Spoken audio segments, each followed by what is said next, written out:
Hi friends, how are you? Welcome back or to my channel. I know it has been kind of a minute. Things have been a little crazy. I apologize, but I am so excited to be making this video now. I figured we could just chat a little bit, talk about some ways to connect spiritually with your guides if you're new and a little bit intimidated. And maybe we could do a quick, I can always do a longer one if you want, pick a card, past life reading. So if you are interested, stick around. If you're not, that's cool too. I hope you have a wonderful day. And if you really like it, you can hit the like button because that's virtual hug. Okay, first we are going to cleanse the space with cinnamon because it smells delicious and it's my favorite. So while I'm cleansing, I want to say, blew it out, sorry. I've been a little bit distant from my YouTube because clients have been a little bit busy. The holidays were crazy and my wedding is in 3 weeks, so that has been a little crazy. All good things, but it's been a little hectic, but I have missed this platform and doing readings for a lot of people and connecting, so stoked to be here. All right, let's take a collective breath because I feel like we could all use it. Okay, now that that's over. Okay, so one of the things I want to start off with talking about is ways to connect to your guides if you're not feeling uber confident in your channeling or psychic abilities yet, and just if you don't really know, you're not confident with tarot or whatever it is, because tarot is a really big one. Tarot is a big one. One of my favorite things to do, you can create your own playlist of songs that have a big message in them that relate to you, or you can just do this on the radio. This is kind of an old Wiccan tip, but you can ask a question, close your eyes, you can ask a specific deceased loved one, a specific guide, or you can just say whoever's coming forward. Close your eyes and then either turn the dial on the radio and the first song you hear. If you hear static, it might just be rephrase the question, or maybe that's not the question you should be asking. Or you can have your little Spotify or Apple Music playlist and click shuffle and see the message that comes up. This is one of my favorite games to play, especially with friends if they want to ask a question. And I keep telling them, you don't need me to do this. And I will kind of show them this trick, and they are all really big fans of it. That also being said, oracle cards are great. They are a little less intimidating at first than tarot cards. They're a little bit more straightforward. So if you are open, you can have multiple at a time and just flip through, ask a question, and kind of just see what comes up. There is no wrong way to do it. It's kind of up to you. You can literally divinate with anything. There's no wrong way to do it. You can turn on a TV show and be like, okay, I have this question, I need advice. A quote they're saying, the theme of the TV show, whatever it is, whatever speaks to you, is the thing that you should follow. So literally there are so many ways to do it. A lot of times in the beginning, I found that through the radio thing was big for me. Meditation was always a big thing to connect with my guides in.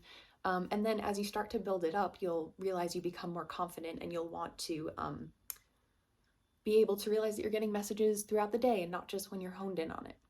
Okay, so now let's get into again, this is very mini, very short. Nobody wants this is the first one of these I'm doing, so I didn't want to do a super long one. Nobody wants a 40-minute one right now.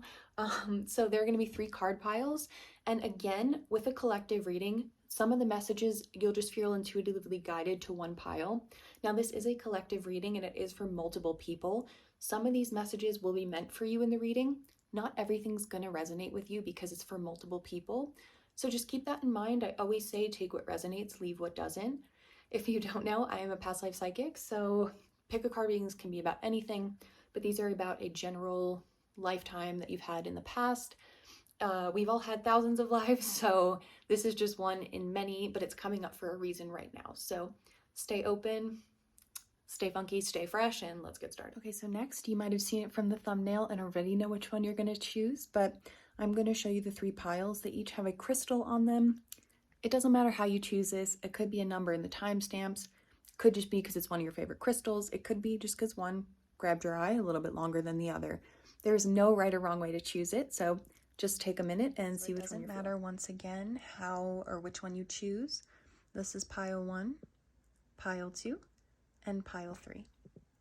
So just take a minute, take a deep breath. Again, there is no wrong way in how to choose, and I will just give you a moment. Pause if you need more time. Okay, so welcome to your reading pile 1, your past life pick a card reading. So the crystal you chose was amethyst. So amethyst is a beautiful stone. Amethyst has to do with connecting spiritually, trusting your intuition, trusting your choices, your energy, really connecting with your own inner self. So this could be a message. There's something about not trusting decisions you made and being kind of clouded in judgment from this lifetime that is coming forward first, just from your crystal choice.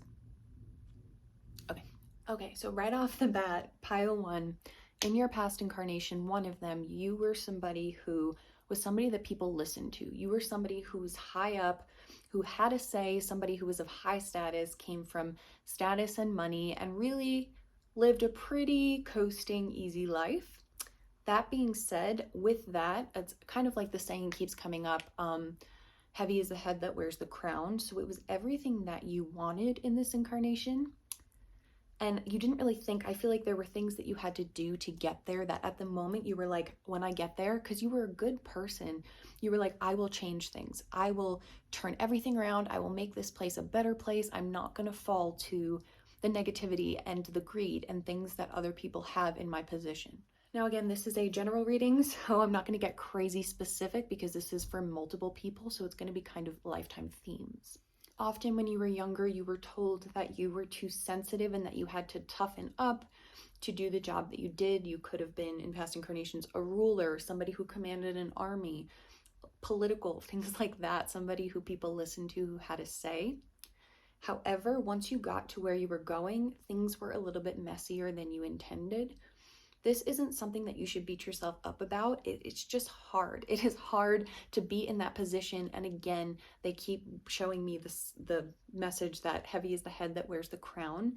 You were somebody getting to this point also, people who were there with you on the up, kind of expecting something in return from you once you had this position. This could lead to being distrustful, not knowing why people are in your life today, not knowing who you can trust. And things got messy. I feel like when you were somebody who was making decisions, it was harder because you were in a point of, I want to say not for everybody, but for war or something where the energy was really like a lot of things were happening and you were forced to make a lot of tough calls that maybe people earlier in your situation weren't. Now you were in this specific position and you said, things need to change. I don't want to make that call. I feel like it was at a point where it was life or death for a lot of people that were a part of whatever you were making decisions about. And you still had the sensitive side that you didn't lose, and you wanted to help people. You wanted to change the way things were. But I almost see this image where like your hands are tied and there's nothing you can do. And I feel this incredible amount of pressure on my chest, like I'm stuck, tied down, and I can't get out. And this is not physical or literal. This is emotional. This is spiritual. This is making decisions. So this is something that you tried to speak out about, but you were silenced at every chance you could. This could lead to a throat chakra block in this life, fear of speaking your mind. There was a lot of things that you found out that you almost wanted to like uncover. And I feel like you had so much change you wanted to make, but you just kept getting beat down one after another until all of a sudden it was like they broke you and you didn't know what was real or what wasn't. This is something that you are releasing in this lifetime. You have full power over what you believe. No one is going to mess with you in this life again. It's why you're almost coming back to being like a really good judge of character, and you can smell bullshit from a mile away because you came back down in this incarnation to be like, I'm not freaking doing that again. There is a lot of like energy that was beaten out of you in this specific incarnation that you are coming back into full force in this current lifetime that you're in. I almost feel like at one point they tried to make you out to be crazy, so you lost all credibility. Because you really did come to this breaking point where you decided none of this power is worth it and I need to talk about the things that I'm seeing. And the people around you kind of scattered. Once you weren't somebody who people looked up to, once you weren't playing the game and doing, you might be like, when people are like, play the game in this life, you might be like, never. Like that grosses you out because you were forced to do it in this life. But as soon as this past incarnation broke free from whatever spell, not a literal spell, whatever spell you were under, they were like, absolutely not. I get male energy, but I do think there were females that were also in this situation, just a male energy I'm seeing come forward. This is a situation you will never allow yourself to be in again. However, once they discredited this person, they ended up kind of having a really hard fall from grace, but feeling almost freer than they had their entire life. So this was kind of a breaking point that was really negative, and it's left a little bit of that throat chakra block, a little bit of a heart chakra block, because the people you loved did kind of turn on you and not have your back.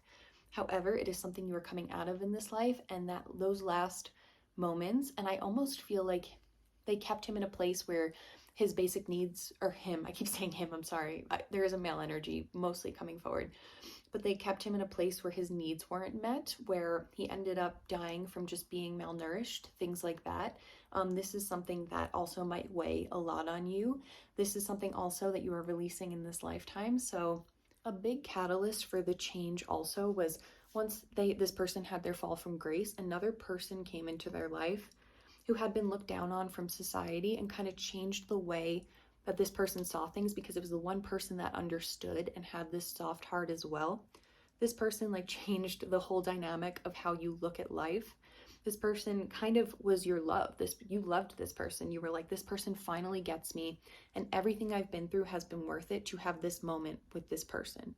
So there's a beautiful karmic love that might even be coming back in this lifetime that is so beautiful and was a big catalyst for the fall from grace being almost relieving, almost the happiest times of your life, because you could truly be you without hiding it. A message from this life would be to truly live your purpose in this life. Don't be scared to say anything. You will never be silenced again. And to find that inner trust in being able to speak your truth, knowing that you will be safe doing so.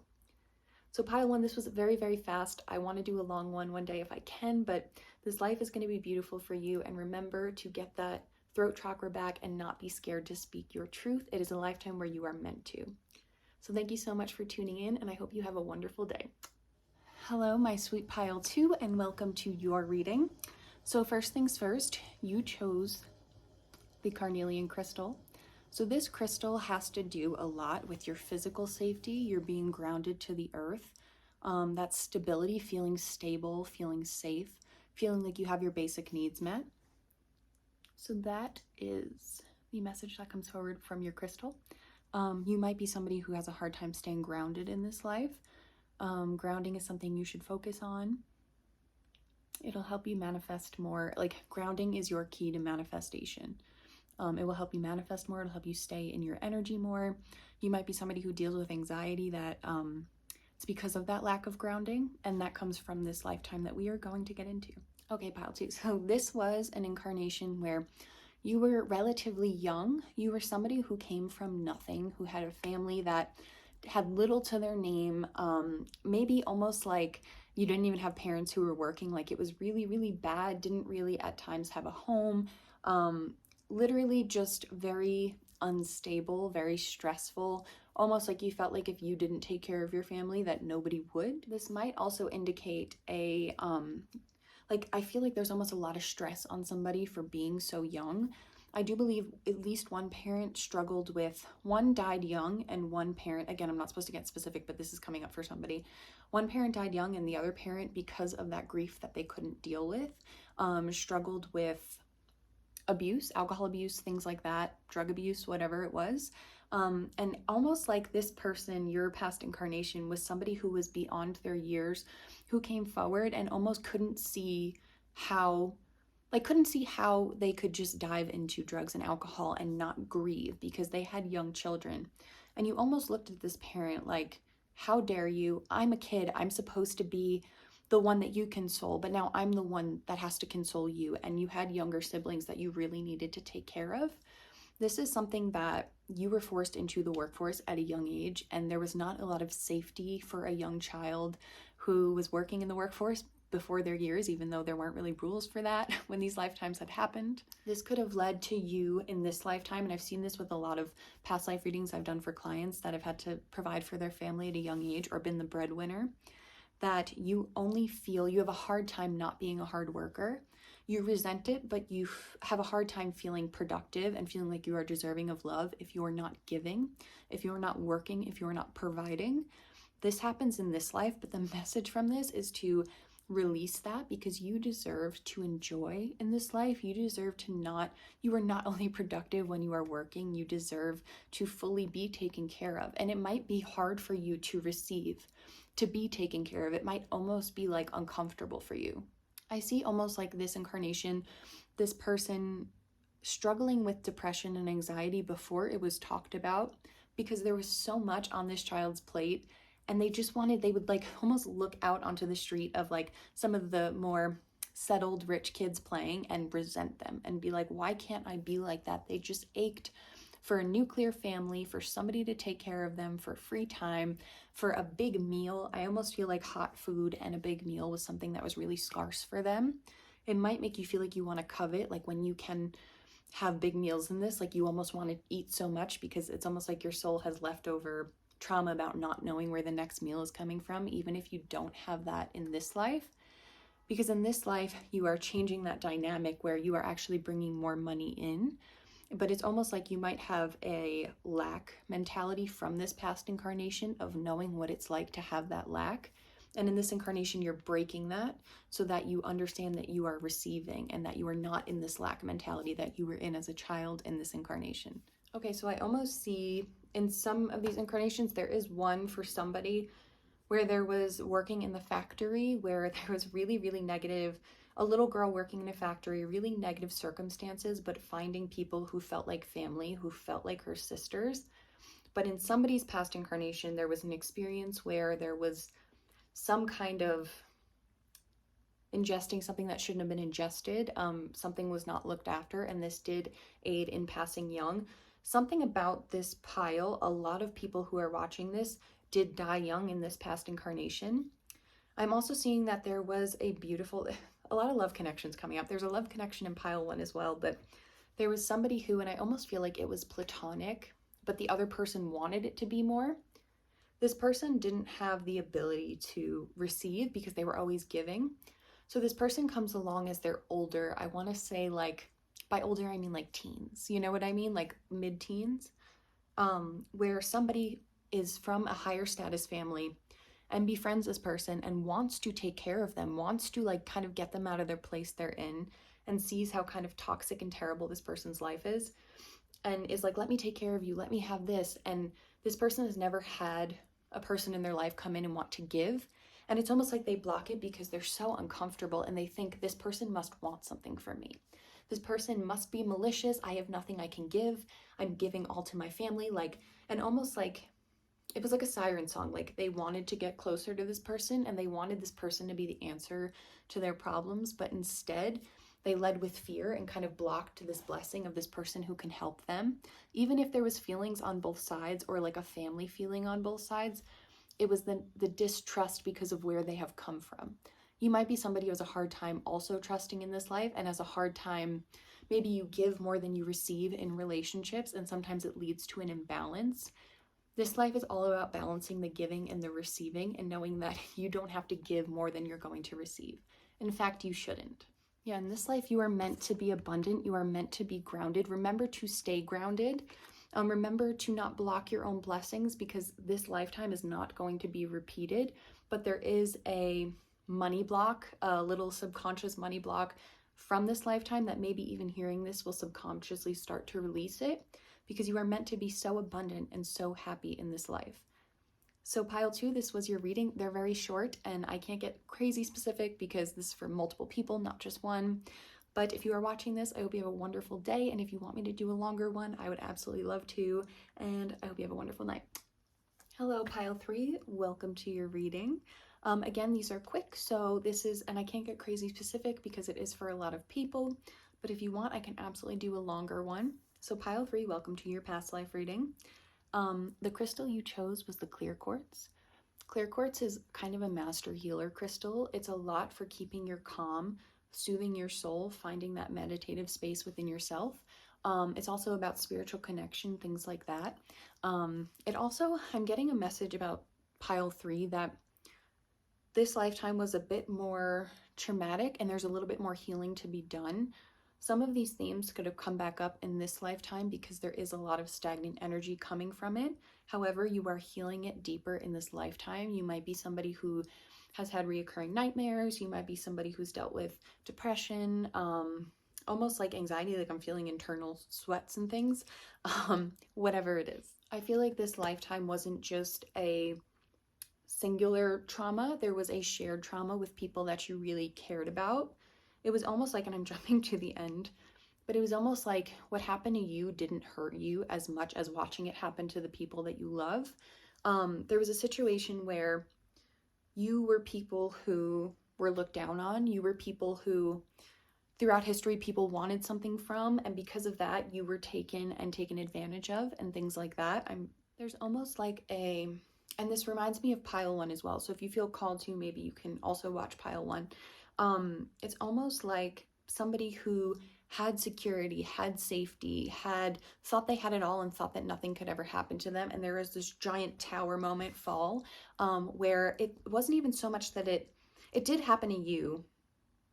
You know what? No, I don't think for a lot of people, it wasn't even what happened to you. It was watching it happen to other people, something horrible happening to your loved ones, and there's a feeling of control. I feel like there's this moment where you had to, out of your control, where people you loved were hurt, people you loved were killed, and you were safe, but there's almost guilt around being safe because there was absolutely nothing that you can do to help them. And there was nothing you did to get them in that situation, but you just didn't have the power to help them. And I see this moment where in this past incarnation, you relied on faith quite a bit, whichever faith it was. There was a lot of praying, a lot of, they wouldn't let this happen, he wouldn't let this happen, whether it be God or whoever. You might be somebody who struggles with faith in this lifetime because all of that praying, it didn't save the people that you loved, and you almost felt resentful of spending so much time, so much of your life giving faith and giving your energy to this religion that couldn't even help in the final moments of your loved ones. I'm sorry guys, this is a little bit darker, but I have incarnations like this as well, and a lot of times hearing it, whether we know it or not, subconsciously will heal the blockages and the heartbreak that has happened from this incarnation. Again, take what resonates and leaves what doesn't. But there was almost like you were part of a group, you were part of there's a lot of people, it was almost like a communal living situation that you had throughout history where there was celebration. These were people who were full of life, who loved to celebrate, who loved to give to the people around them, who loved to just explore and have a good time. I feel a lot of joy. Like I feel like you felt a lot of kin energy to the people that you lived with, and that's why it hit you twice as hard. There's a little bit also of survivor's guilt happening in this lifetime. I almost feel like you were it was like religious, but it was also spiritual, or maybe you were just more spiritual than religious and some people around you didn't understand, but for a little bit you felt like you could take on the world. I feel like you also had dreams where like you almost had prophetic dreams, or you would dream like really, really deeply and tell people about it, and like little things would kind of end up happening. That almost, I feel like you had a terrible dream about something bad happening to the people around you, and when it happened, it like freaked you out and you almost turned it off. And I feel like you're somebody who's supposed to be opening up this connection, whether you have psychic abilities or not, whatever it is. It's almost, there's a lot of fear around the spiritual, fear around reopening, maybe not with everybody, but fear around the spiritual when it comes to you. This solely comes from having these visions and thinking almost like, I feel like you were also a little bit younger, so you thought you like caused it in a way. There's just so much guilt weighing on my shoulders that I feel right now that needs to be released from this past incarnation. There's also like a tremendous anxiety that comes from this life. And I was just talking about this morning with a friend of mine, that when it comes to past incarnations, it is almost easier to be the one who died and had something tragic happen to them than to be the person left behind. So this is so weird that this is coming up right now, because when you pass away in a past incarnation, and I happen to remember death in a couple of my past incarnations, it is this beautiful and wholesome feeling. It is like being cradled in a ball of light after going through some hard trials on earth. So it's, once you do that, it's almost like this, I mean, you can't even be upset about trauma that happened to you on earth because it doesn't exist when you leave this earth plane, when you leave your body. But when you are the person that's left behind and you are left with aching and with heartbreak and with guilt and with just, I'm feeling like a heart chakra block has been created from this lifetime that you are releasing in this life. I also feel like you need to be told that your loved ones and you are safe in this life, that nothing can be taken from you this aggressively again, that you are going to live a happy life. You have to release some of this energy of thinking that you could lose the ones you love. I keep seeing 111. So know that the way out of this heartbreak is to feel it and to heal it. That grounding yourself is really going to help. Almost like grounding is going to help you connect more to this lifetime and not as much to that energy from the past incarnation. But you can literally give some of that heartbreak. This is going to sound so hippy dippy, I know, but give some of that heartbreak to the earth and allow them to take it from you because it no longer serves you. But this life, you are meant to, you're going to be connected with somebody from that lifetime that you loved that was past. Like a lot of things that couldn't happen in this past incarnation are going to happen in this incarnation. I see like a really happy union and getting that big, like everybody who is passed from this past incarnation is in your life now or observing as a spirit guide. So you still have them all around you. And it's about celebrating that in this life and not living in fear that it'll be taken from you again. So pile 3, I know this was super quick, but there are beautiful things happening for you. This is a beautiful life, so release that energy of thinking that anything is going to be taken from you or that your loved ones are not safe. This could have led to also some like minor OCD, things like that. And I cannot wait to see the beautiful things that happen in your life. So again, take what resonates and leave what doesn't. And I hope you have the most wonderful night.